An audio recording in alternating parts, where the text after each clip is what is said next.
Canoeing for Missions. I'm glad to say that I've had Mike to support me. Haley's been to Belize with me and worked on different mission projects. What we're doing with the Canoeing for Missions is I can usually always get grants. But I believe if I'm going to go do a job, I need to pay for the material. Because a lot of times you'll put a little church or a little mission organization, let's just say Golden Rule. If we went down there and put a roof on it and then we charged it back to the hardware store, they got to pay for it. Okay? So I believe in taking the money with me to do the project. That way you don't feel obligated. You know it's paid for, the work's done, and you complete, and it glorifies God that way. And so what I'm doing with Canoeing for Missions, I'm letting people either donate just one time or by the mile or whatever you feel like. We go back through Bethel Church. Mike is on the steward board. I think he's still on the steward board. It all goes through our secretary, Susan, and she keeps track of it. If you'd like to see the mission projects that we've worked on since 2018, there's a list of them and the money we spent on it.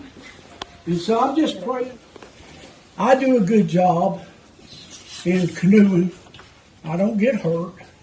And that all along the way, I'll just give you one little story. Last time I was at the park just north of Macon, and I did a lesson on the Good Samaritan.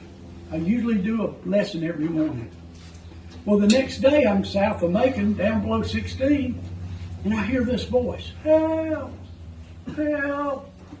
I don't really recognize it first. Then I start down the river and I get a distinct help. So I asked the guy to come to the bank. And it was a guy who had been lost for 17 hours in Bond Swamp. If anybody knows Bond Swamp, that's not a good place to be lost. I told him to come to the river. He didn't even know there was a river there. And so I got 911. We got Bibb County come in there, and they come in and rescued him. I knew he was bad off. I drink tonic, okay, to keep him from cramping. And so I throwed him a 2-liter tonic water, and he drank it straight down. I knew he was hurting because that stuff's bitter. And so we got him the next day. It rained 10 inches. He would have been dead. He would have been dead if we hadn't rescued him. And God put me in the right place at the right time. And I believe He wants me on the river. So I'm starting in Helen. I'm going to Apalachicola, about 540 miles.